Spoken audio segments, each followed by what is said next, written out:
Bom dia, senador Paim.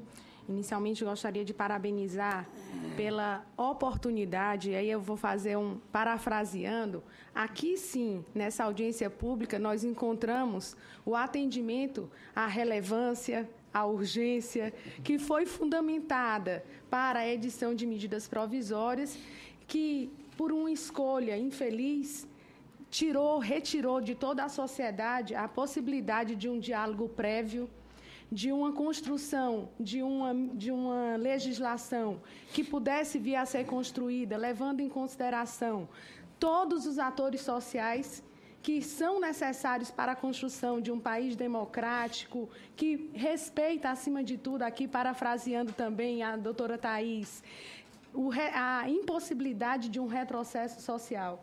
Essas MPs não guardam, não tão somente a questão do não atendimento à constitucionalidade formal, mas, sem sombra de dúvida, poderiam ser taxadas como medidas provisórias de desproteção social, inoportunas e inadequadas, ao contrário do que está ocorrendo aqui, onde nós verificamos um debate que deveria ter sido prévio.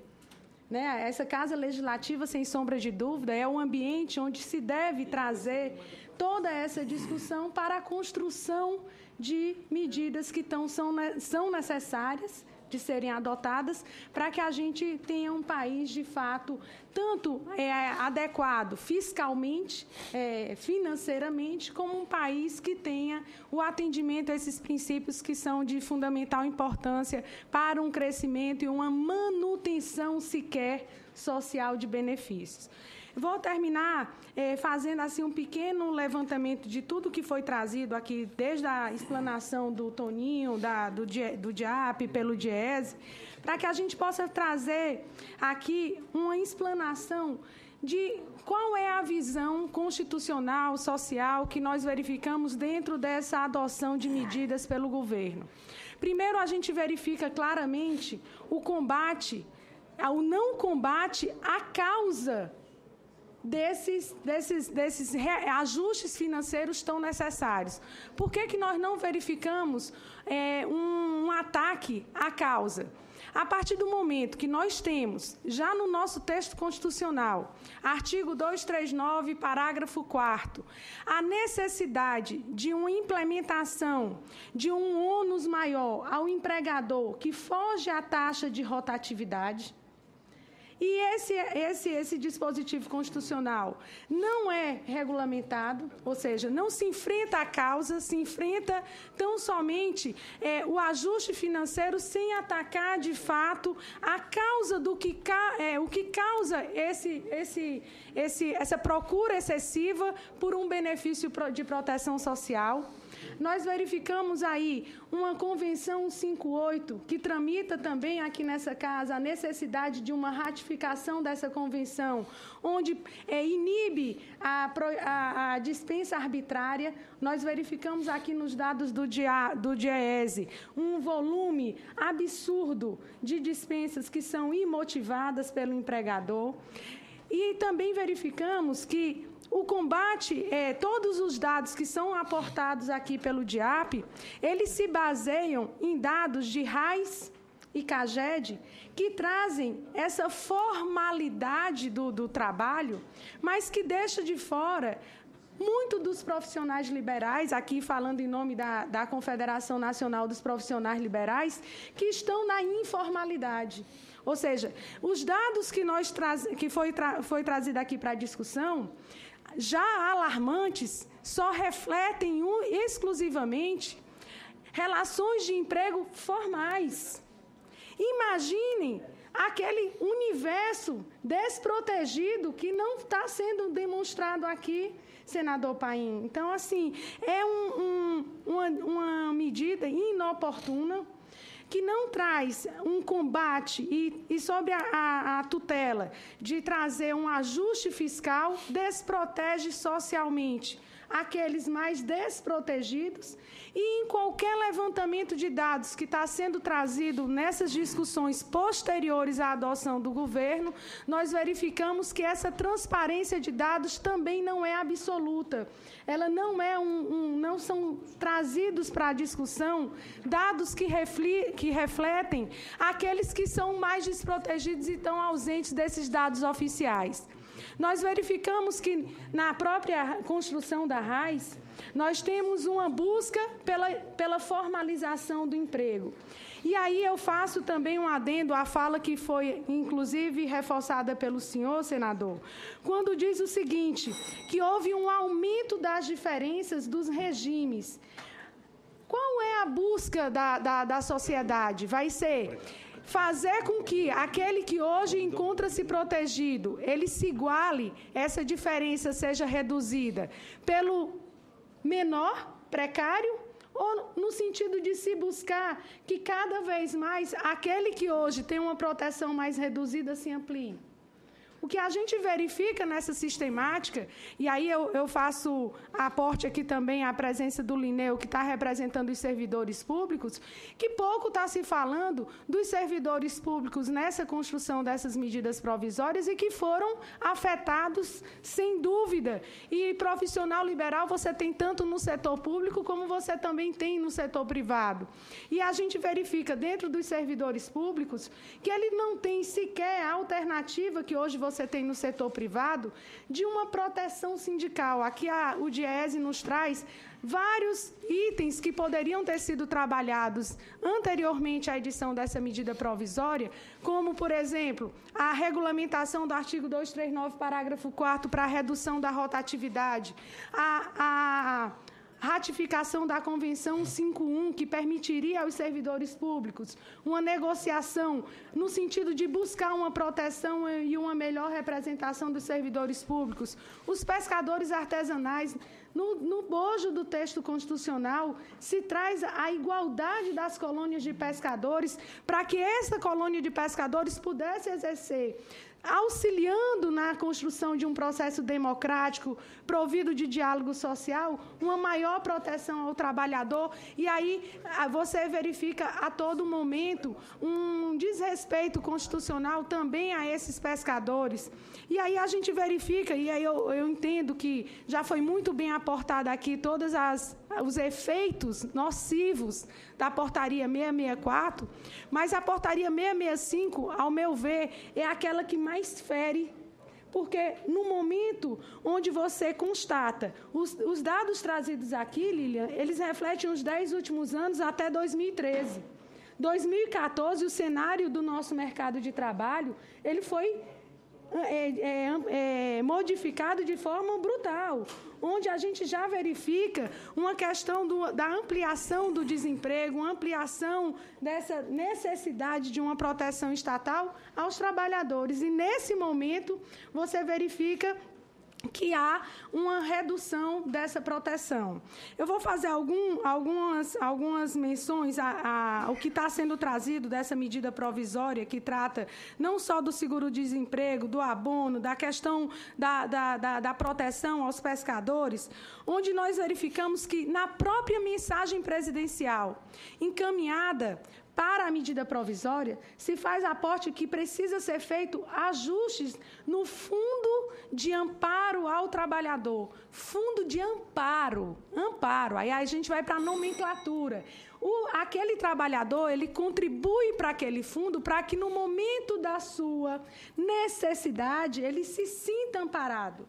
Ora, com índice de rotatividade, nós verificamos aqui pelos dados, 66% dos trabalhadores não completam um ano de trabalho, de relação de emprego. Como pode se considerar, numa medida provisória, a necessidade da construção de uma relação de trabalho de 18 meses nos últimos 24 meses? O universo excluído, aí eu repito, frisando a questão principalmente dos profissionais liberais. Esse universo que está sendo divulgado é um universo formal. Aqueles que estão desprotegidos e que contribuem também para esse fundo de amparo não estão sendo beneficiados de forma alguma. Aí coloca, não, mas o seguro-desemprego ele só dá direito à acessibilidade do trabalhador quando ele é demitido imotivadamente. Olha os índices de demissão imotivada, isso depende do trabalhador, senador. Isso independe do trabalhador, ou seja, você não pode alterar uma regra que independe da vontade do próprio trabalhador. O índice de demissões, de pedido de demissões, ele é reduzidíssimo quando comparado com o índice de demissões involuntárias. Então, você não pode tratar, dentro de uma construção legislativa, de parâmetros que são totalmente contraditórios pela sua própria natureza. A gente verifica aí a questão da própria ausência de diálogo nessa construção, quando a Lilian diz assim, as centrais sindicais vêm periodicamente sentando com o governo, tentando discutir com o governo alterações da medida provisória. Nós precisamos, e aí é uma necessidade, de que essas discussões elas sejam prévias a essa construção, porque você já parte de um texto que ele é nocivo para o trabalhador. Quando você já parte de um texto que ele é nocivo ao trabalhador, que exclui boa parte desses beneficiários, essa discussão ela já vai no sentido de uma redução de direitos. E aí, nessa discussão de redução de direitos, a margem de negociação ela termina também sendo reduzida. E leve-se em consideração de que você tem ali, o governo ele pode se aportar de atores sociais que estão aqui para defender também esses trabalhadores, a sociedade, que são as próprias entidades sindicais. Então, por que não fazer uso desses atores sociais que representam as entidades sindicais, trazendo medidas no sentido de que, quando senador Paim, que um trabalhador precisa comparecer ao seu sindicato para saber dos seus direitos, da sua proteção? No ato da rescisão do contrato de trabalho. Não há nenhuma legislação hoje vigente que determine a necessidade de que o trabalhador seja encaminhado para a sua entidade sindical no ato da sua contratação, para que ali explique ao trabalhador quais são os direitos a que ele faz jus. Então, a nossa legislação, ela já trabalha no final da relação. E qual é aquele trabalhador que é submetido a essa assistência sindical? Somente aqueles que têm mais de um ano de trabalho. Ali nós verificamos que 66% não completam um ano de trabalho. Então, um ano de relação. Então, 66% já está excluído da proteção sindical no ato da demissão, no ato da rescisão. Não estaria no momento, não seria oportuno trabalharmos para que esses atores sociais que poderiam ajudar nesse sistema protetivo fosse induzido a uma procura do sindicato? Sim, no exame admissional, estamos falando aqui de saúde, né, doutora Thaís?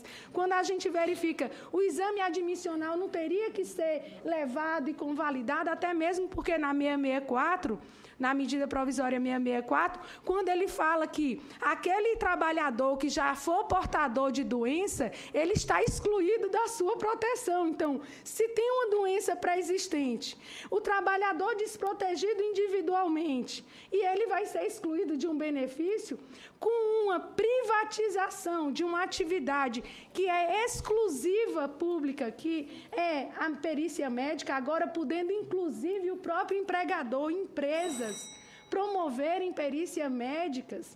Então, olha só o universo, senador, que a gente está aqui trazendo de prejuízo para a sociedade como um todo, no momento onde a gente verifica que existem, sim, de forma constitucional, legal, previsões que esta Casa, o Congresso Nacional, quando construiu a nossa Constituição, trouxe e arrematou de forma a proteger. Então, claramente, a gente verifica que as medidas provisórias que a gente está falando aqui, elas tratam de um retrocesso de benefícios.